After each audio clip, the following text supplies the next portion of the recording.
안녕하세요, 여러분. 오늘은 정말 많은 남자분들이 궁금해하시는 이야기를 해보려고 합니다. 저 여자분이 나를 좋아하는 걸까? 이런 생각 해보신 적 있으시죠? 회사에서, 학교에서, 모임에서 만난 여자분이 나에게 유독 친절하게 대해줄 때 혹시 나를 좋아하는 건 아닐까 하는 설렘과 동시에 혼란스러운 마음이 들기도 합니다. 그런데 막상 확신이 서지 않아서 행동하지 못하고 나중에 후회하는 경우도 많죠. 실제로 제가 만나본 많은 남성분들이 이런 고민을 말씀하셨습니다. 분명히 뭔가 신호를 보내는 것 같은데 내가 착각하는 건 아닐까? 혹시 그냥 친절한 성격인 건 아닐까? 이런 의문들 말이에요. 사실 여성들은 남성들보다 훨씬 섬세하고 은밀한 방식으로 자신의 마음을 표현합니다. 직접적으로 좋아해요라고 말하기보다는 다양한 신호들을 통해 자신의 감정을 전달하려고 하죠. 그런데 이런 신호들에는 분명한 패턴이 있습니다. 오늘은 그런 신호들을 하나하나 짚어보면서 여러분이 놓치고 있던 소중한 신호들을 알아보는 시간을 가져보겠습니다. 먼저 가장 기본적인 신호부터 이야기해 볼까요? 바로 시선입니다. 여러분, 좋아하는 사람을 볼 때 어떤 기분이 드시나요? 자꾸 쳐다보게 되죠?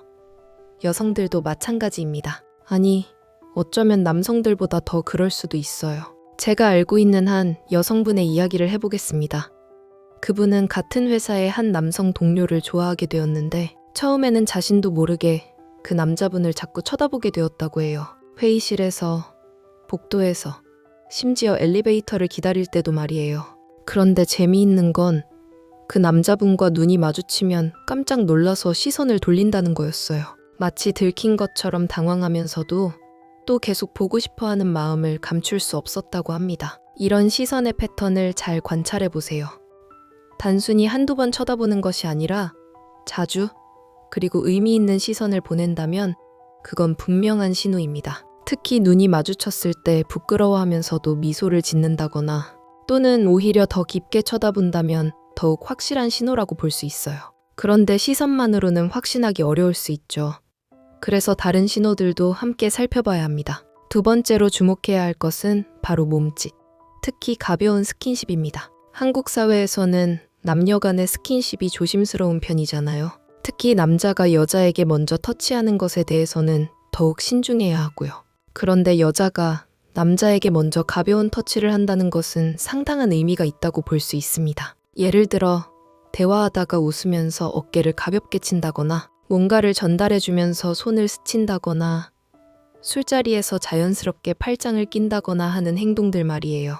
실제로 한 남성분이 들려주신 이야기가 있습니다. 같은 동아리의 여성 후배가 평소보다 자주 자신에게 스킨십을 해온다는 느낌을 받았다고 해요. 처음에는 그냥 친근한 성격인가 보다 생각했는데 다른 남자들에게는 그렇게 하지 않는다는 걸 알게 되었다고 합니다. 그래서 한번 테스트해봤다고 해요. 자신도 가볍게 어깨를 터치해봤는데 그 여성분이 전혀 거부감을 보이지 않고 오히려 더 가까이 다가왔다고 하더라고요. 그때 확신을 갖게 되었다고 합니다. 물론 개인차가 있어요. 원래 스킨십을 편하게 생각하는 분들도 있고 문화적 차이도 있을 수 있어요. 하지만 유독 자신에게만 더 자주, 더 자연스럽게 터치를 해온다면 그건 분명히 의미가 있다고 봐야겠죠. 그리고 여기서 중요한 건 그런 터치 후에 어떤 반응을 보이는지도 살펴보라는 거예요. 부끄러워하면서도 좋아하는 기색을 보인다거나 오히려 더 가까이 다가온다면 확실한 신호라고 볼 수 있습니다. 세 번째로 살펴볼 것은 표정과 웃음입니다. 여러분도 경험해 보셨을 거예요. 좋아하는 사람 앞에서는 자연스럽게 더 밝은 표정을 짓게 되죠. 여성들도 마찬가지입니다. 아니, 더 그럴 수도 있어요. 특히 웃음에 주목해 보세요. 여러분이 별로 재미없는 농담을 해도 크게 웃어준다거나 여러분과 이야기할 때 유독 표정이 밝아진다거나 하는 것들에 주의해 보세요. 한 친구가 들려준 재미있는 이야기가 있어요. 회사 회식 자리에서 자신이 정말 아재 개그를 했는데 다른 사람들은 다 썰렁했지만 한 여성 동료만 배꼽을 잡고 웃었다고 해요. 처음에는 그냥 착한 성격인가 보다 생각했는데 그 후로도 계속 자신의 말에만 유독 큰 반응을 보여서 혹시? 하는 생각이 들었다고 합니다. 실제로 그 여성분이 나중에 고백을 했다고 해요. 그때 그 웃음이 진짜 좋아서 나온 반응이었다고 말이에요. 물론 사교적인 성격이거나 서비스업에 종사하시는 분들은 원래 표정 관리를 잘하시니까 이것만으로 판단하기는 어려워요.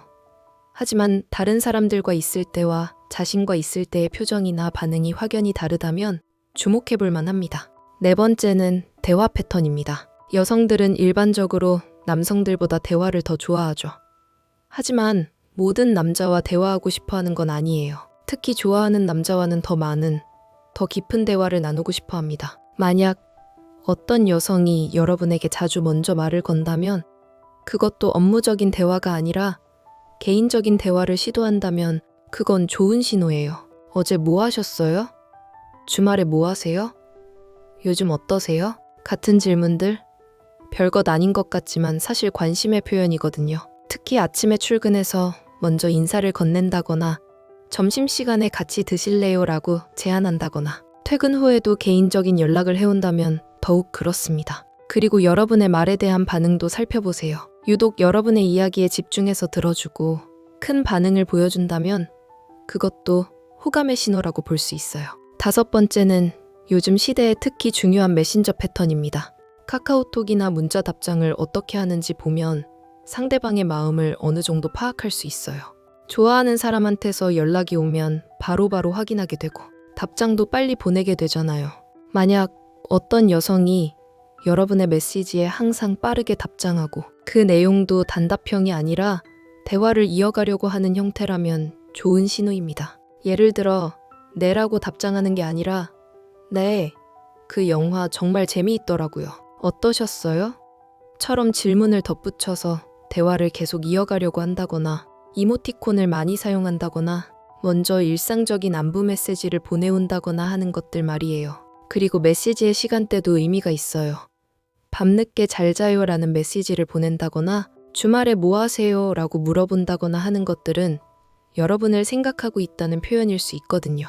여섯 번째로 주목해야 할 것은 질문의 내용입니다. 특히 여자친구가 있는지, 이상형이 어떤지, 연애 계획은 어떤지 같은 질문들을 해온다면 이건 정말 확실한 신호라고 볼 수 있어요. 물론 단순한 호기심일 수도 있지만 이런 개인적인 질문들을 자연스럽게 대화 중에 끼워 넣는다는 것 자체가 관심의 표현이거든요. 그리고 더 중요한 건 여러분이 현재 만나는 사람이 없어요 라고 답했을 때의 반응입니다. 안도하는 기색을 보인다거나 정말요라며 재확인한다거나 그 이후에 더 적극적으로 변한다면 확실한 신호라고 봐도 됩니다. 한 지인이 들려준 이야기인데 회식 자리에서 한 여성 동료가 혹시 여자친구 있으세요? 라고 물어봤다고 해요. 그래서 없어요 라고 답했더니 그 여성분이 눈을 반짝이며 정말요? 왜 없으세요? 조건도 좋으신데 라고 했다고 합니다. 그때 이 사람이 나에게 관심이 있구나라는 걸 확실히 느꼈다고 해요. 일곱 번째는 관심을 끌려고 하는 행동들입니다. 여성들은 좋아하는 남자의 관심을 끌기 위해 다양한 방법을 시도해요. 때로는 외모를 더 신경 쓴다거나 때로는 특별한 재능을 보여주려고 한다거나 심지어는 약간의 질투심을 자극하기도 하죠. 예를 들어 여러분이 있는 자리에는 평소보다 더 예쁘게 꾸미고 온다거나 여러분 주변의 우연을 가장해서 자주 나타난다거나 여러분이 참석하는 모임에는 꼭 참여하려고 한다거나 하는 행동들 말이에요. 그리고 때로는 역설적으로 다른 남자를 칭찬하면서 여러분의 반응을 보기도 해요. 여러분이 질투하는지 확인해 보려는 거죠. 만약 여러분이 그런 말에 조금이라도 불편해하는 기색을 보인다면 그녀는 이 사람도 나한테 관심이 있구나 라고 생각하게 됩니다. 여덟 번째는 친절함과 배려입니다. 좋아하는 사람에게는 더 친절하게 대하고 싶어 하는 게 인간의 자연스러운 심리죠. 여성들도 마찬가지예요. 여러분의 부탁을 다른 사람들보다 더 흔쾌히 들어준다거나 여러분이 힘들어할 때 먼저 도움을 제안한다거나 작은 선물을 해준다거나 제가 살게요 라며 커피나 밥을 사겠다고 한다거나 하는 행동들이 그런 예입니다.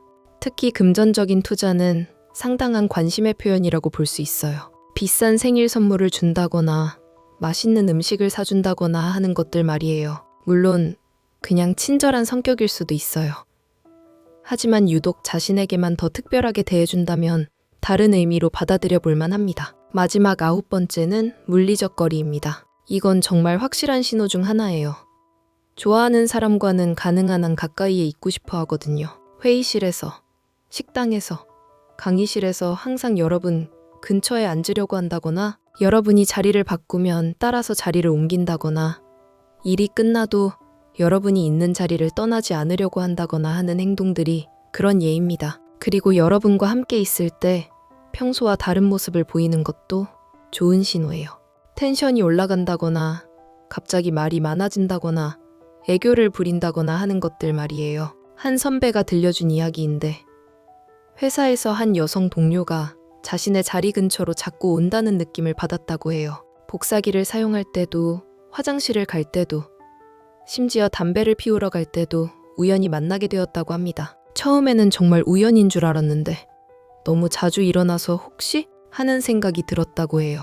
나중에 알고 보니 그 여성분이 정말 일부러 그랬다고 해요. 자꾸 만나다 보면 자연스럽게 대화할 기회도 생기고 친해질 수 있을 거라고 생각했던 거죠.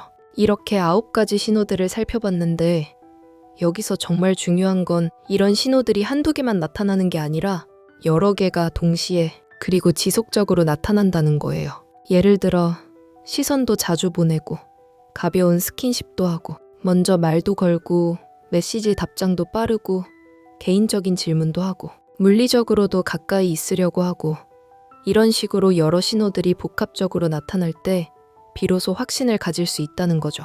그리고 또 하나 중요한 건 이런 신호들을 보내는 여성분들의 마음을 존중해야 한다는 거예요. 만약 여러분이 그런 신호들을 느끼고 있다면 무작정 밀어붙이기보다는 조심스럽게 확인해보는 과정이 필요해요. 혹시 저에게 관심이 있으신 건가요? 라고 직접 물어보거나 커피 한 잔 어떠세요? 라고 자연스럽게 제안해보거나 아니면 여러분도 비슷한 신호들을 보내보면서 상대방의 반응을 살펴보는 것도 좋은 방법입니다. 하지만 만약 확신이 서지 않는다면 성급하게 행동하지 마세요. 잘못 해석했다가 상대방을 당황스럽게 만들 수도 있고 특히 직장 내 관계라면 더욱 신중해야 하거든요. 실제로 이런 신호들을 통해 좋은 인연을 만난 사례들도 많아요. 한 친구는 회사 동료였던 여성이 계속 이런 신호들을 보내는 걸 느끼고 용기를 내어 식사를 제안했는데 지금은 결혼까지 하게 되었다고 해요. 또 다른 지인은 대학교 때 같은 과 후배가 자꾸 자신 근처에서 맴돌고 과제며 시험 정보를 물어본다며 연락을 자주 해와서 혹시? 하는 생각에 고백을 했는데 그 후배도 오랫동안 좋아하고 있었다고 하더라고요. 하지만 반대의 경우도 있어요. 단순히 친절한 성격이었는데 잘못 해석해서 당황스러운 상황이 생긴 경우들도 있거든요. 그래서 개인차도 고려해야 해요. 어떤 분은 원래 사교적이고 친근한 성격일 수 있고 어떤 분은 업무상 또는 예의상 그렇게 행동하시는 것일 수도 있어요. 외국에서 자란 분들이나 다른 문화권 출신의 분들은 표현 방식이 다를 수도 있고요. 그래서 이런 신호들을 읽을 때는 항상 맥락을 고려해야 합니다. 그 사람의 평소 성격은 어떤지, 다른 사람들에게는 어떻게 행동하는지, 어떤 상황에서 그런 행동을 하는지 등을 종합적으로 판단해야 해요.